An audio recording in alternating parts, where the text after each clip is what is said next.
Voilà le circuit Montgaillard dans toute sa splendeur. Un tracé d'environ 1 km tout autour d'une parcelle de 7 hectares.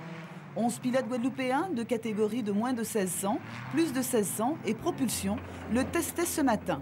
Et selon eux, nous possédons une terre qui détient un potentiel d'adhérence exceptionnel. Montgaillard est donc idéal pour développer une activité de course en circuit. Un régal pour les pilotes. Par ailleurs, il a un gros avantage par rapport à ce qu'on a sur Bellevue, c'est qu'on a des dégagements qui permettent aux pilotes de se rater sans pour autant que la sanction ne soit trop grave, parce que les talus sont encore pas très hauts et on a des bons dégagements, un petit peu comme ce qui se fait en Formule 1. Bon, à notre échelle bien sûr, mais au niveau sécurité, je trouve que c'est très bien. L'idée de tracer un circuit sur terre en Martinique date de plus de 15 ans. Faute de lieu, de moyens, le projet a dû être abandonné à plusieurs reprises.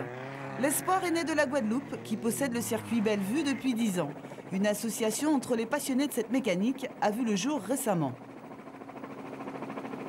Chaque année, on essaye de faire une opération un peu originale. Et cette année, c'était pourquoi ne pas faire un circuit en Martinique, pas un circuit, une compétition en Martinique.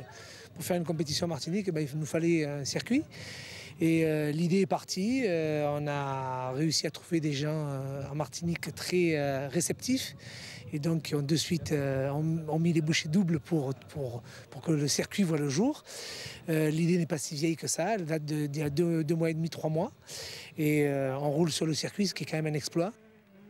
Une démonstration réussie ce matin, mais il faudra cependant attendre quelques mois avant de voir les premières compétitions. Le club de Martinique étant actuellement en cours de projet, l'entreprise risque de tarder à trouver sa vitesse de croisière. Ah non, ça peut être long puisqu'on a déjà quand même en catimini des passionnés qui montent déjà des véhicules, mais des véhicules qui ne sont pas spécialement conformes à la terre. Donc on va leur donner un petit peu les indications techniques. Et à ce moment-là, parce qu'il y a une commission à l'UFOLEP, commission technique pour vérifier les véhicules, à ce moment-là, on va leur donner ce qu'il faut et ils pourront venir. Ils sont déjà fait prêts. En attendant d'être homologué et d'accueillir ses premiers membres, le futur club martiniquais de course automobile vous donne rendez-vous sur le circuit Montgaillard le 6 juillet prochain pour la finale du championnat de la Guadeloupe où s'affronteront une trentaine de pilotes guadeloupéens et 6 martiniquais.